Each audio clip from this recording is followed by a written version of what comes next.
à tous, c'est depuis l'escale de la jeune création que je lance ce deuxième numéro de Croque Lecture. C'est parti pour faire le plein d'interviews.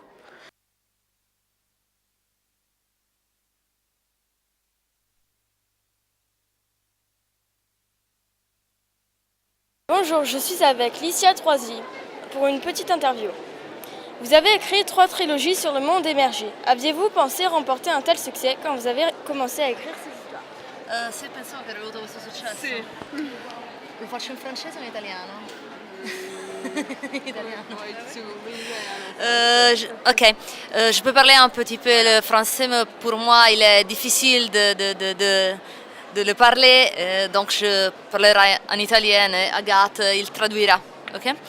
No, non me l'aspettavo, insomma, quando ho pubblicato il primo libro pensavo che sarebbe finita là, invece è diventata una cosa molto importante, tant'è vero che adesso sono qua. Non, elle ne pensait pas du tout quand elle a écrit sa première histoire que ce serait un tel succès. Elle l'a écrit pour elle-même et puis voilà, elle se retrouve ici. Ensuite, pouvez-vous nous parler de votre dernière série parue en France, La Fille Dragon, dont le 2e tome vient de sortir dernièrement? Sì, allora è una saga che è ambientata, a differenza degli altri miei libri, è ambientata nel nostro mondo, in luoghi che mi sono particolarmente cari. Ad esempio il primo libro è ambientato in una zona di piccole città che si trovano a sud di Roma, che si chiama Castelli Romani, e il secondo a Benevento, che è la città vicino Napoli, da cui viene parte della mia famiglia, e parla di una ragazza che all'improvviso scopre di avere dentro di sé lo spirito di un drago e che deve combattere contro un cattivone che è una viverna. Alors donc La Fille Dragon, c'est une série qui se situe, contrairement aux Chroniques du Monde Émergé, dans un monde, dans notre monde. Et l'histoire se déroule dans un lieu qu'elle aime particulièrement et qui sont en fait des petites villes au-dessus de Rome. Ça s'appelle Castelli Romani.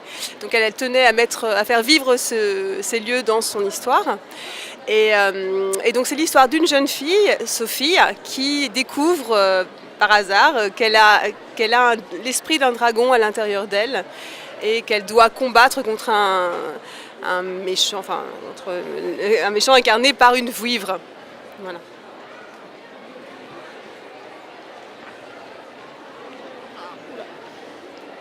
Pour finir, êtes-vous contente d'être à Paris et de rencontrer vos lecteurs français? Moltissimo, io sono già stata a Parigi una volta sempre per la presentazione dei miei libri, all'epoca erano le cronache, e sono sempre contentissima di poter tornare. Non mi aspettavo tutto questo affetto da parte dei lettori francesi, quindi sono molto contenta. Oui, elle est très contente. Elle était déjà venue à Paris il y a 6 ans à l'occasion de la sortie des Chroniques du Monde Émergé. Mais elle est toujours très contente de rencontrer ses lecteurs et elle est particulièrement touchée de l'affection que lui témoignent ses lecteurs français. Ça la rend très heureuse. Je suis maintenant sur le stand Pocket Jeunesse, éditeur de Hunger Games. J'ai sélectionné un livre que je voudrais vous montrer, Cinder. Je vais vous lire la 4e de couverture. Humains et androïdes cohabitent tant bien que mal dans la ville de New Beijing. Une terrible épidémie ravage la population. Depuis l'espace, un peuple sans pitié attend son heure. Personne n'imagine que le salut de la planète Terre repose sur Cinder, brimée par son horrible belle-mère. Car la jeune fille, simple mécanicienne mi-humaine, mi-cyborg, détient dans le savoir un secret incroyable, un secret pour lequel certains seraient prêts à tuer. Et il y a le 2e tome qui est sorti il n'y a pas longtemps.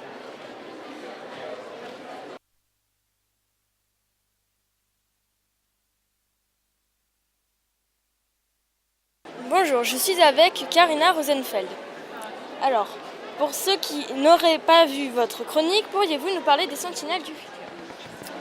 Les Sentinelles du futur est un livre qui se passe dans le futur, mais dans 2 futurs différents, qui sont liés l'un à l'autre par un tunnel temporel et dont le destin est aussi lié.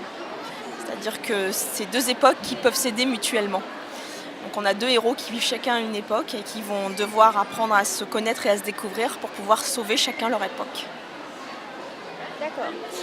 Ensuite, le thème de l'écologie y est central. En quoi était-ce important de parler de ce sujet pour vous? C'est surtout important quand on imagine un monde futuriste, on est obligé de prendre en compte les données du présent. Et c'est vrai qu'aujourd'hui, on nous met beaucoup en garde contre les dérives écologiques qui peuvent survenir. Et après, on peut imaginer un futur de 1000 façons différentes. Ça peut être un futur radieux, positif, ça peut être un futur difficile, ça peut être un futur entre les deux. Donc je ne fais qu'explorer une possibilité. Mais c'est vrai qu'on est obligé de prendre ce paramètre-là en compte, je pense, quand on imagine le futur de notre planète, parce que c'est un point de départ important déjà aujourd'hui. D'accord. C'est le deuxième titre que vous publiez dans la collection Soon. Qu'est-ce qui vous intéresse dans cette collection ? Déjà, c'est une collection purement de science-fiction. Et j'adore la science-fiction. J'en lisais énormément quand j'étais jeune et je continue à en lire autant que possible. Et c'est la chance de pouvoir explorer ce genre littéraire dans une collection qui est complètement dédiée. Donc c'est vraiment le cadre parfait pour pouvoir raconter ces histoires. Vous passez de la science-fiction au fantastique selon vos séries. Qu'est-ce qui vous plaît dans ce type de littérature ? L'imaginaire, c'est de pouvoir toujours être en décalage avec la réalité, de pouvoir remodeler la réalité comme j'en ai envie, pour pas que ça ressemble à ce qu'on vit tous les jours. Donc c'est vraiment ça, c'est raconter des histoires les plus magiques ou fantastiques possibles. Ok. Avez-vous d'autres projets en cours d'écriture ? Oui, là en février, il y a le tome 1 d'une nouvelle duologie qui va sortir dans la collection R chez Robert Laffont, qui s'appelle La Symphonie des Abysses. Et je suis en train d'écrire une nouvelle aventure des héros de la quête des livres monde. Donc Zek, Eden et Louis repartent pour une nouvelle aventure qui se passe 2 ans après la précédente. Voilà, donc ça doit sortir au mois de mai. Pour finir, êtes-vous content d'être au salon de Montreuil et d'y rencontrer vos lecteurs ? Ah oui, toujours. C'est toujours très agréable. C'est un bon moment, c'est fatigant. Mais c'est toujours un bon moment. On voit beaucoup de monde. On a toujours des chouettes retours sur les livres.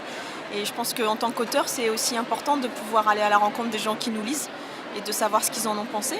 Et même quand ils n'ont pas aimé, de savoir pourquoi, qu'est-ce qui a fait que ça ne marchait pas. Et quand ils ont aimé, d'avoir une bonne dose de motivation pour continuer à écrire les prochains. Je suis sur le stand Hachette avec Pauline Alphen. Pouvez-vous nous parler des Éveilleurs dont le 4e tome vient de paraître ? Alors, les Éveilleurs, c'est une longue histoire qui se décline sur plusieurs volumes. Il y en aura 7 à la fin, je pense. Et ça m'aura pris à peu près 10 ans d'écriture. C'est une saga, c'est pas une série, c'est-à-dire qu'il faut vraiment lire les livres dans l'ordre. Et qu'est-ce qu'on peut dire des Éveilleurs ? On peut dire que l'histoire se déroule dans un temps, par exemple, où il n'y a aucune technologie. Plus de technologie du tout, il s'est passé quelque chose qui a fait que le monde dans lequel les personnages vivent, au début, il n'y a plus d'électricité, il n'y a plus de téléphone portable, il n'y a plus de machine à laver. Et on va découvrir avec les personnages qui sont assez nombreux, et dont 2 personnages plus centraux, des jumeaux, qui ont 13 ans, quand les commencent. On va découvrir ce qui s'est passé dans leur vie personnelle et également dans l'univers dans lequel ils habitent. Voilà, c'est pas un résumé, mais c'est une piste. Cette série a remporté un succès, notamment le prix imaginable du Corrigien en 2010. Vous attendez-vous à cela ? Non, on s'attend jamais à ça et on n'écrit pas en pensant à ça. Mais par contre, c'est surtout un prix décerné par des lecteurs. C'est vraiment super parce qu'on écrit pour vous, on écrit pour les lecteurs. Donc quand ce sont eux qui vous reconnaissent et qui disent qu'ils ont aimé votre livre, c'est du bonheur. Quel aspect vous plaise le plus dans le genre de fantasy ? Et le fait justement que le pacte entre le lecteur et l'écrivain, le pacte tacite, que le lecteur commence à lire le livre en sachant que ce qui est dans le livre n'existe pas forcément, mais que néanmoins il veut bien y croire si l'écrivain lui propose un univers suffisamment cohérent et attachant pour qu'il fasse semblant. Voilà, c'est ça qui me plaît dans la fantasy.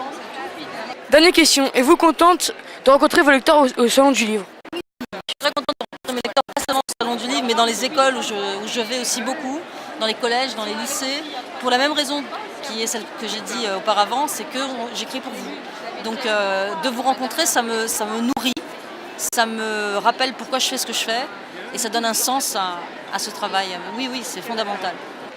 Sur le stand Hachette, je vous ai sélectionné un livre de la collection Black Moon, Enclave.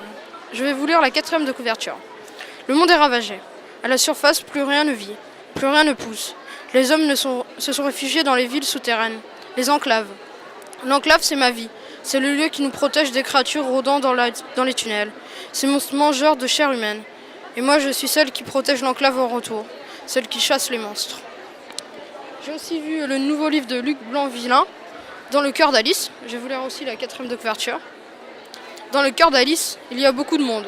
Il y a d'abord sa mère, Sylviane, d'ici.